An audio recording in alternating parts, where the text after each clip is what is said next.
Bab 429. Tidak tahan. Sander yang baring di ranjang memang sedikit heran. Dia pun merenung. Sebelum tertidur, dia duduk di batu kursi. Tetapi, kenapa bangunnya di ranjang? Hanya ada satu penjelasan. Ada orang yang membawanya ke sini. Maura. Sander melihat Maura yang ada di pelukannya. Maura masih memakai baju tidur yang tipis.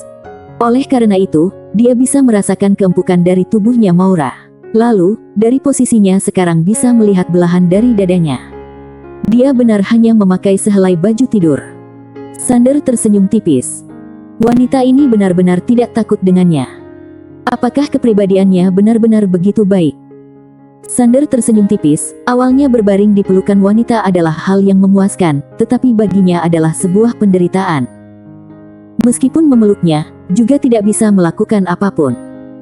Tidak melakukan apapun, hanya memeluk, bisa membuat orang lain berpikir sembarangan. Sander menghirup napas dalam-dalam untuk mengendalikan pemikiran kacau ini. Dia menundukkan kepala melihat Maura yang ada di pelukannya. Harus diakui, Maura adalah wanita yang sangat cantik. Wajah cantik ini bisa membuat sebagian besar pria tergoda. Pada saat ini, dia memejamkan mata, napas sangat teratur bersandar di pelukannya.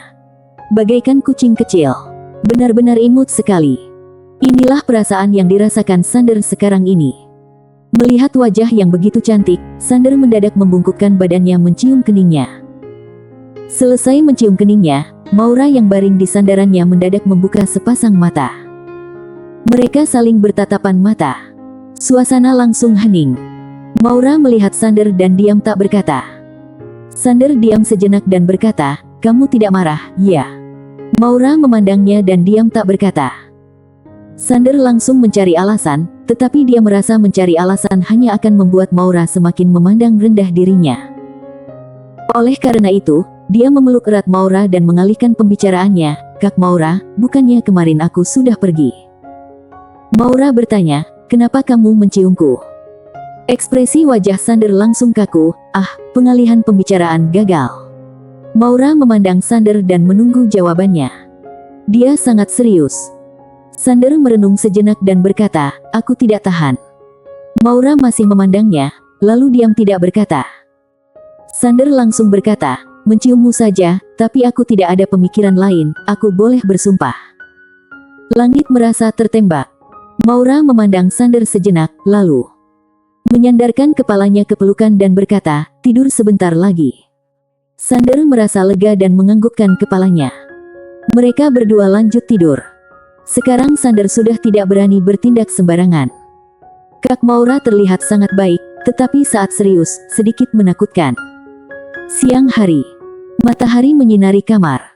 Sander yang baring di ranjang membuka matanya. Dia tertidur sangat nyenyak, rasa pusing dan capek sudah hilang.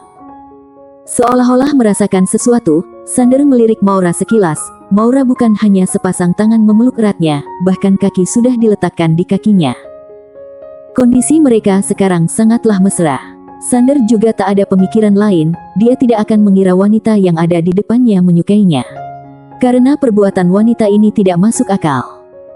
Pada saat ini, Maura membuka matanya, saat melihat badannya memeluk erat badan Sander, dia sedikit kaget, tetapi langsung menenangkan diri dan duduk di ranjang. Dia merapikan rambutnya lalu masuk ke kamar mandi. Semuanya dilakukan dengan alami. Sander juga duduk di ranjang, dia menengadahkan kepala melihat ke arah jendela. Matahari hari ini sangat cerah dan hangat, membuat hati orang sangat tenang. Teringat pertanyaan Maura, dia langsung bercucuran keringat. Dia tidak menyangka Maura berani bertanya hal-hal seperti ini. Jika dia bukan mabuk, mana mungkin berani menjawabnya. Pantas saja wanita itu berusaha membuatnya mabuk. Benar-benar tidak masuk akal. Pada saat ini, Maura keluar dari kamar mandi. Dia memakai gaun tidur berkain sutra, gaunnya sampai di lutut, sedikit transparan dan samar-samar. Sander melihatnya sampai bercucuran keringat. Kak Maura benar-benar tidak menganggap dirinya adalah orang luar. Maura memandang ke arah Sander, "Kamu mau mandi, ya?" Sander menganggukkan kepalanya, "Mau." Dia harus membersihkan aroma arak yang ada di badannya. Maura tersenyum dan berkata, "Pergi mandi sana." Sander menganggukkan kepalanya, dia bangkit berjalan ke kamar mandi. Saat masuk ke kamar mandi, dia melihat pakaian. Sander menenangkan hati, lalu membuka bajunya dan mulai mandi. Air dingin menyinari kepalanya, lalu memejamkan mata. Air dingin membasahi tubuhnya benar-benar sangat segar. Pada saat ini, dia teringat percakapannya dengan Maura kemarin malam. Keinginan. Harus diakui, perkataan Maura memberikan banyak pencerahan. Keinginan tidaklah menakutkan, hal yang menakutkan adalah tidak berani mengakui keinginannya. Mental sangatlah penting. Jika mental sangat baik, meskipun memiliki keinginan juga tidak apa-apa. Karena kamu bisa menghadapi keinginan dengan sikap yang baik. Jika mental tidak baik, keinginan akan menjadi iblis hati. Bagaikan sebuah pisau, ada orang bisa dijadikan senjata untuk membunuh orang, ada yang bisa dijadikan menjadi senjata untuk melindungi negara. Sikap berbeda, maka segalanya bisa berubah.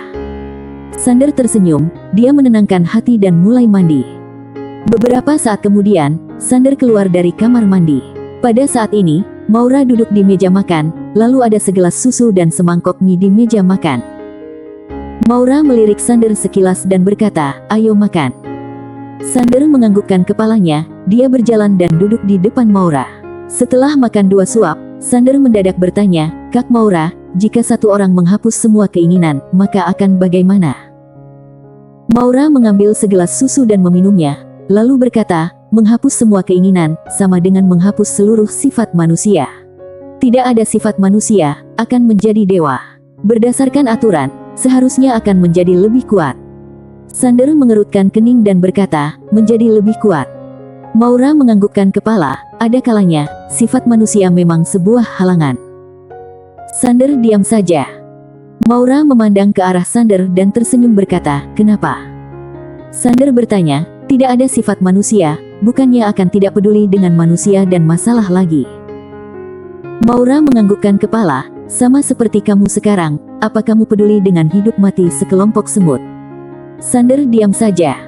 "Pasti tidak akan peduli." Maura memandang Sander dan berkata, "Pelatihan harus ada yang dilepaskan, lalu pada saat melepaskan pasti akan sangat menderita." Sander menganggukkan kepala dan berkata, "Aku mengerti." Maura tersenyum dan berkata, "Kamu tidak mengerti." Sander memandang ke arah Maura dan keheranan.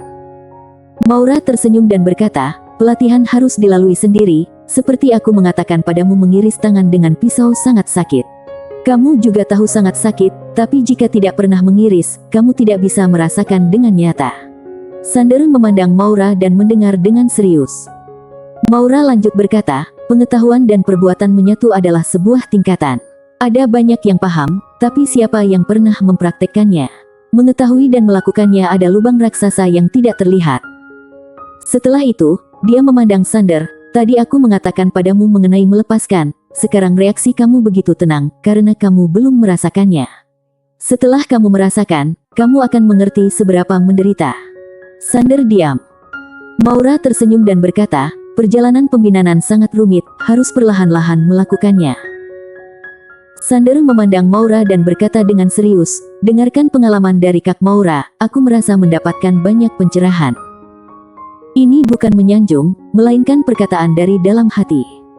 Maura tersenyum dan diam tak berkata. Sander juga tidak berkata, dia sudah hampir menghabiskan minyak dan berkata, "Kak Maura, aku pergi dulu." Maura menganggukkan kepalanya dan berkata, "Baik." Awalnya Sander ingin berjalan pergi, seolah teringat sesuatu, dia berjalan ke samping meja belajar, lalu mengambil artikel yang dia berikan kemarin. "Aku bawa pulang dulu, ada kata yang salah, aku akan mencantumkannya." Maura tersenyum dan berkata, "Baik." Sander menganggukkan kepalanya, dia tidak berkata lagi langsung berjalan keluar. Setelah Sander keluar, Maura meletakkan susunya, lalu berjalan ke depan meja belajar dan mulai menulis. Setelah Sander meninggalkan tempat tinggal Maura, dia langsung pergi ke Akademi Bima Sakti. Saat masuk ke Akademi Ilmu Pedang, dia berjumpa dengan orang yang familiar. Yunita Mu. Selain Yunita, juga ada Priska dan lainnya. Saat melihat Yunita, Sander tercengang, dia tidak menyangka Yunita berada di sini.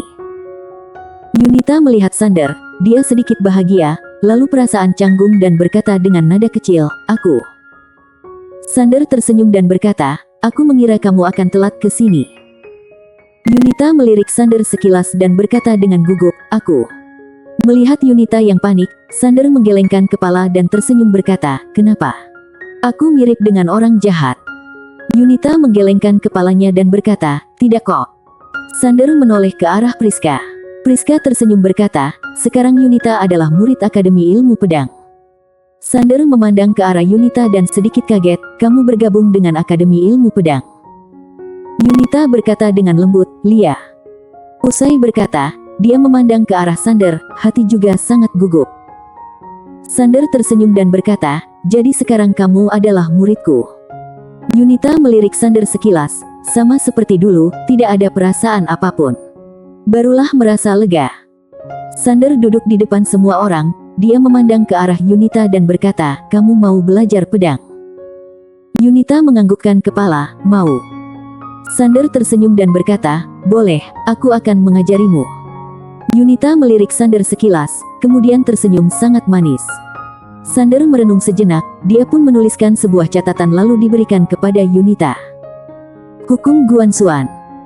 Ingin berlatih di tempat ini, hanya bisa menggunakan hukum Guanxuan, karena teknik lain sama sekali tidak bisa menyerap energi spiritual. Berbeda dengan Priska, dia sangat kaya, memiliki batu spiritual, sedangkan Yunita tidak ada. Yunita melihat selembar kertas yang ada di depannya dan berkata, "Aku hanya latihan berdasarkan catatan ini." Sander menganggukkan kepala dan berkata, "Apa kamu sudah ingat?" Yunita membaca sekilas dan berkata, "Sudah ingat semuanya." Sander tersenyum dan berkata, "Kalau begitu langsung bakar.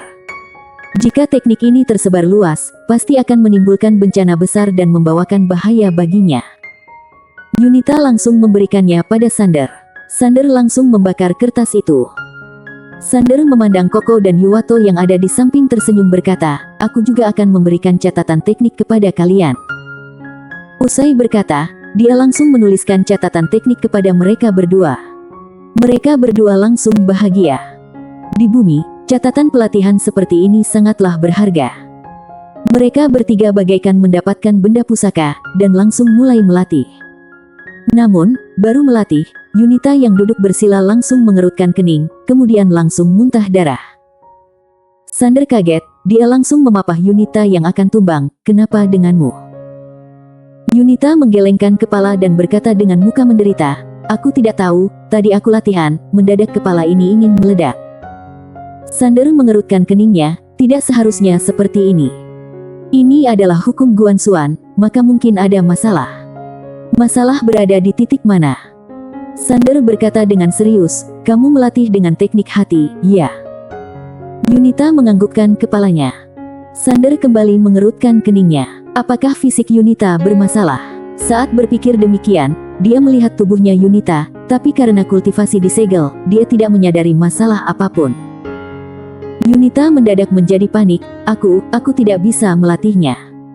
Sander menghiburnya, "Jangan berpikir sembarangan, pasti ada masalah.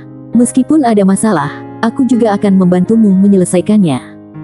Sander melihat Yunita yang pucat pun berkata, "Kamu istirahat dulu." Yunita menganggukkan kepala, lalu memejamkan kedua matanya. Sander memandang Priska dan berkata, "Apa ada tempat istirahat?" Priska berkata, "Ada, aku ada kamar sendiri di sini." Sander menganggukkan kepala dan berkata, "Ayo pergi." Tidak lama kemudian, mereka berdua pergi ke tempat tinggalnya Priska. Sander menggendong Yunita ke ranjang, lalu menutupi dengan selimut. Melihat Yunita yang tertidur, Sander mulai merenung. Dia berjalan ke samping Priska, lalu memberikan selembar kartu kepada Priska. Priska kebingungan dan berkata, "Apa ini?" Sander berkata, "Keuangan keluarganya tidak begitu baik, dia pasti kekurangan uang untuk latihan di sini. Kedepannya kamu mengambil sedikit uang dari sini untuknya, tapi dia pasti tidak mau. Dia kelihatan lemah, tak berkepribadian sangat keras. Kamu bilang saja bantuan dana dari jurusan ilmu pedang Akademi Bima Sakti." Setelah itu, dia diam sejenak dan lanjut berkata, "Nona Priska, aku tahu kamu memiliki batu spiritual. Sekarang kamu mulai melatih, meskipun memiliki teknik yang terbaik, tanpa energi spiritual, hasil akan sedikit. Nanti kamu boleh memberikan sedikit batu spiritual kepadanya, anggap saja aku pinjam denganmu, kedepannya aku akan mengembalikannya." Priska melirik ke arah Sander dan berkata, "Tuan Ye, kenapa kamu tidak langsung memberikannya?" Sander menggelengkan kepala dan tersenyum, kalau aku yang memberikannya, dia pasti tidak mau. Priska menggelengkan kepalanya dan berkata, baik, aku mengerti. Sander lanjut berkata, dia baru datang ke Akademi Bima Sakti, tidak memiliki latar belakang, mungkin akan ada sedikit masalah. Di saat aku tidak berada di akademi, berharap Nona Priska bisa membantuku menjaganya, jangan sampai ada orang yang mengganggunya. Priska menganggukkan kepalanya, baik.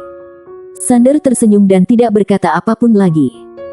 Setelah Sander pergi, Yunita yang baring di ranjang mendadak membuka kedua matanya, lalu air mata langsung menetes keluar. Bersambung. Bab 430 Kekuatan Aliran Darah Kedua.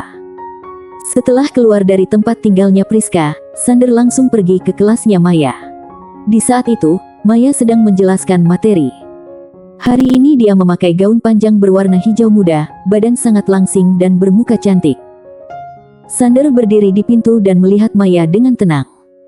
Maya menjelaskan dengan serius, sampai Sander sudah berdiri di depannya dia juga tidak menyadarinya. Tidak lama kemudian, Maya menyadari tatapan murid-muridnya barulah menoleh ke arah Sander. Saat melihat Sander, dia langsung tersenyum dan berkata, hari ini sampai di sini. Kelas berakhir. Semua murid langsung terdiam. Baru mulai belajar. Maya juga tidak peduli, dia berjalan ke depan. Sander dan tersenyum berkata, hari ini kamu tidak ada kelas. Sander menganggukkan kepalanya, murid Akademi Ilmu Pedang sangat sedikit, 1 minggu hanya ada 2 jam pelajaran. Maya berkata dengan kagum, wah, enak sekali. Sander tersenyum, lalu menggenggam tangannya Maya dan berkata, ayo kita pergi. Muka Maya langsung memerah ketika Sander menggandeng tangannya. Muridnya langsung saling memandang ketika melihat semua ini. Bidadari mereka sudah menjadi milik orang lain. Seketika langsung terdengar suara hela napas dari ruang kelas. Benar-benar tidak ada kesempatan. Sander menggandeng tangannya Maya berjalan santai di area akademi. Akademi Bima Sakti sangat besar, memiliki ratusan gedung. Sander melihat sekeliling dan berkata, dengar-dengar sekolah ini berada di bawah pengurusan Sekte Galaksi. Maya menganggukkan kepalanya, Lia, waktu itu ketua yang memerintah orang untuk membangunnya. Membangun akademi ini demi mencari kader di bumi, lalu dididik di Sekte Galaksi. Sander memandang Maya dan tersenyum berkata, kamu cukup terkenal di sini, ya. Sepanjang perjalanan, ada sebagian besar orang yang menoleh ke arah Maya. Maya melirik Sander sekilas dan berkata, menurutku, hukum yang ada di sini boleh coba digunakan di alam semesta Guansuan. Sander sedikit penasaran dan berkata, hukum apa? Maya berkata, hukum di sini, seorang pria hanya boleh memiliki 1 istri. Ekspresi wajah Sander langsung kaku. Semenjak datang ke Bima Sakti, Sander juga memahami adat istiadat di sini, memang hanya boleh memiliki seorang istri. Sedangkan alam semesta Guansuan tidak ada hukum mengenai berapa banyak istri. Kamu mau menikah dengan 1 atau banyak adalah urusanmu sendiri. Melihat Sander diam tidak berkata, Maya meliriknya sekilas dan berkata, kamu marah, ya. Sander menggelengkan kepalanya. Pada saat ini, dia mendadak mengerti dengan sifat dewa yang dikatakan oleh Maura. Jika dia bisa memutuskan segalanya, seumur hidup hanya menyukai ilmu pedang, seharusnya juga menjadi lebih kuat seperti sekarang. Harus diakui, dalam segi perasaan dia memiliki banyak keinginan. Maya mendadak berhenti, dia memandang Maya dan tidak berkata. Sander merenung sejenak, lalu melepaskan tangan Maya dan berkata, Maya, sebenarnya apa yang kamu inginkan tidak salah. Semua adalah salahku. Meskipun aku ingin kamu selalu di sisiku, tapi jika hal ini membuatmu tidak bahagia. Maya memandang Sander dan berkata, jadi, jika aku ingin meninggalkanmu, kamu akan menghormati keputusanku, benar? Sander menganggukkan kepalanya. Wanita dari alam semesta Guansuan datang ke Bima Sakti, mengetahui hukum di sini seorang suami hanya boleh memiliki seorang istri, tentu saja ada pemikiran lain. Sander juga mengerti. Semua ini adalah kesalahan dari garis keturunan iblis gila yang terlalu brengsek. Garis keturunan iblis gila merasa tersakiti. Maya mendadak bertanya, bagaimana jika Grace juga ingin meninggalkanmu? Sander menggelengkan kepala dan berkata, aku tidak tahu. Aku tidak pernah memikirkan hal ini, juga tidak berani memikirkan hal ini. Muka Maya sangat datar dan berkata, "Tapi, kamu pernah berpikir jika suatu hari aku akan pergi, benar?" Sander menarik tangannya Maya. Awalnya dia masih ingin mengatakan sesuatu, tetapi pemikirannya berubah. Kenapa dirinya tidak tegas? Semua ini adalah salahnya, dia seharusnya bertanggung jawab atas segalanya. Saat berpikir demikian, Sander mendadak memeluk Maya lalu menciumnya. Maya langsung berdiri diam dan membelalakkan mata ketika berciuman dengan Sander. Sander tidak melakukan hal yang berlebihan. Dia melepaskan Maya, Maya langsung mengepalkan tangannya meninju ke dadanya. Sander tidak menghindar, lalu memejamkan kedua matanya. Namun, menunggu cukup lama, Sander malah menyadari tidak ada yang terjadi. Dia membuka matanya, melihat tangan Maya berhenti di depan dadanya Sander. Pada saat ini, muka Maya memerah, dia terlihat lebih indah. Sander tersenyum, lalu menggenggam tangannya Maya. Maya melirik Sander sekilas dan berkata, "Tersenyum apa?" Sander tidak berbicara, dia menarik tangannya Maya pelan-pelan jalan. Maya mendadak berkata dengan nada lembut, "Sander, aku suka di sini." Sander menganggukkan kepalanya, "Aku juga suka, kedepannya kita menetap di sini, bagaimana?" Maya menoleh ke arah Sander dan berkata, "Serius?" Sander menganggukkan kepalanya. Maya tersenyum dan berkata, "Kalau terus tinggal di sini pasti akan bosan, kita ada kalanya kembali ke sini saja." Sander tersenyum dan berkata, "Boleh juga." Maya menatap Sander sekilas, lalu tersenyum. Kemudian dia menggenggam erat tangannya Sander. Sander berkata dengan lembut, "Maya, sebenarnya tadi aku sangat takut." Maya bertanya, "Takut apa?" Sander berkata, "Takut kamu benar-benar meninggalkanku." Maya menatap Sander dan berkata, "Serius?" Sander menganggukkan kepalanya, dia menggenggam erat tangannya Maya dan berkata, "Sebenarnya, kamu lebih tahu jelas rasa takutku tadi, benar?" Maya menundukkan kepalanya. Dia dan Sander ada satu buah segel yang menyatu. Sebenarnya, dia bisa merasakan dengan nyata beberapa perasaan yang ada di dalam hatinya Sander. Sama seperti yang dikatakan Sander, dia bisa menipu orang lain, tetapi tidak bisa menipunya. Maya tersenyum dan berkata, "Demi kamu, aku saja berani mati, mana mungkin akan meninggalkanmu. Kecuali kamu mengusirku." Sander melepaskan tangan Maya, kemudian langsung memeluk pinggangnya dan berkata, "Kehidupan kita pasti akan baik-baik saja." Maya menganggukkan kepalanya. Mereka berdua berjalan ke arah jalan batu. Setelah melalui kejadian tadi, mereka berdua sudah tidak ada tembok pemisah, karena sama-sama tidak bisa saling berpisah. Pada saat itu, Maya mendadak berkata, "Kapan kamu kembali ke alam semesta Guansuan?" Sander merenung sejenak dan berkata, "Aku harus berjumpa dengan ayah dan bibi. Aku mendengar maksud dari perkataan Tuan Penatao, mereka kemungkinan juga mau meninggalkan Bima Sakti." Maya memandang Sander dan berkata, "Meninggalkan Bima Sakti?" Sander menganggukkan kepalanya, meskipun tempat ini sangat baik, mereka juga tidak mungkin terus di sini. Maya menganggukkan kepala dan berkata, "Lia." Setelah itu, dia memandang Sander dan berkata, "Apa kamu tahu mereka berada di mana sekarang?" Sander tersenyum tipis dan berkata, "Tidak tahu. Tapi, aku tahu segel di tempat ini adalah perbuatan dari ayahku." Maya berkata, dia seharusnya tidak ingin tempat ini diganggu oleh kultivator luar. Sander berkata dengan serius, "Aku mencurigai bahwa mereka sengaja melakukan semua ini padaku." Maya tersenyum dan berkata, "Masa?" Sander tersenyum sambil menggelengkan kepalanya. Maya mendadak berkata, "Aku mau pergi mengajar dulu, sore masih ada satu kelas praktek." Sander diam sejenak, kemudian memeluk erat pinggangnya Maya. Maya langsung mundur beberapa langkah, dia melihat sekitar dan mukanya memerah. "Ada banyak orang di sini, kamu jangan sembarangan bertindak." Sander tak berdaya dan berkata, "Baiklah." Melihat ekspresi wajah Sander yang tak berdaya, Maya pun sedikit bimbang, lalu maju ke depan dan mencium dengan cepat. Sander masih tidak sempat menikmati, Maya sudah lari. Melihat Maya lari, Sander pun tersenyum. Sebenarnya, dia merasa kehidupannya sehari-hari sangatlah indah. Setelah kembali ke alam semesta Guansuan pasti akan bertarung, benar-benar sangat melelahkan. Pada saat ini, seorang wanita berjalan ke belakang Sander, wanita itu adalah Priska. Sander berbalik badan dan tersenyum berkata, "Nona Priska."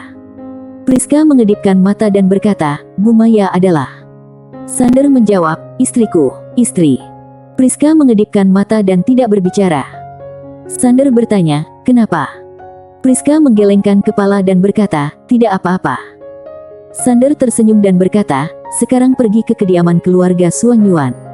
Priska menganggukkan kepalanya. Sander berkata, "Ayo." Priska menganggukkan kepalanya, dia membawa Sander berjalan keluar. Di luar sudah ada mobil yang menunggu.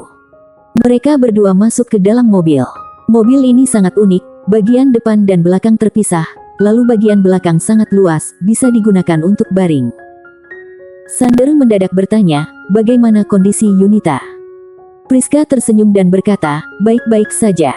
Kamu tenang saja, aku sudah mengatur orang untuk melindunginya, tidak ada orang yang berani mengganggunya di sekolah."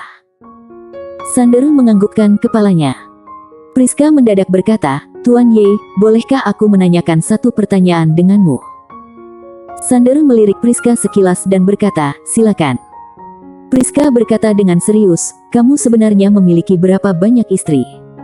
Ekspresi wajah Sander langsung kaku, dia tidak menyangka Priska akan bertanya pertanyaan seperti ini. Priska tersenyum dan berkata, "Jawab dong."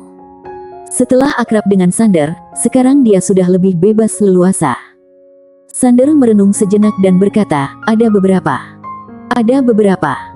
Priska langsung semangat dan bertanya, "Semuanya di Bima Sakti?" Sander menggelengkan kepalanya. Priska tersenyum dan tidak bertanya lagi. Sander merenung sejenak dan berkata, "Apakah aku terlalu jahat?" Priska tersenyum dan berkata, "Apa kamu tahu berapa banyak istri ayahku?" Sander memandang ke arah Priska. Priska berkata dengan tenang, "Setahuku, setidaknya ada 100. "Apa?" Sander langsung kaget, dan berkata, "Maaf, bukannya di sini hanya boleh ada 1 istri." Priska menggelengkan kepala dan tersenyum berkata, "Kamu imut sekali." Sander tidak paham. Priska tersenyum dan berkata, "Memang dari luar seperti itu tapi diam-diam." Sander menganggukkan kepalanya, "Baik, aku mengerti." Priska melirik Sander sekilas dan tersenyum berkata, "Apa kamu bisa membagi rasa sukamu secara adil kepada setiap istrimu?" Sander menganggukkan kepala dan berkata, "Bisa." Priska mengedipkan mata dan berkata, "Jika, aku bilang jika, kamu hanya boleh pilih 1, kamu akan pilih siapa?" Sander bertanya balik, "Nona Priska, apa kamu pernah pacaran?" Priska menggelengkan kepala, "Tidak pernah." Sander berkata dengan serius, "Kamu tidak pernah pacaran, maka jangan banyak tanya lagi." Ekspresi wajah Priska langsung kaku. Sander langsung tertawa terbahak-bahak melihat muka kaku Priska. Perkataan Sander menusuk hatinya, sepanjang perjalanan dia tidak berbincang lagi. Pada saat ini, mobil mereka sudah meninggalkan pusat kota melaju ke hutan. Pada saat itu juga, Sander merasa ada aliran darah yang mulai bergejolak. Kekuatan aliran darah. Ekspresi wajah Sander langsung berubah. Bukan garis keturunan iblis gila, melainkan kekuatan aliran darah lainnya. Apa yang terjadi? Bersambung.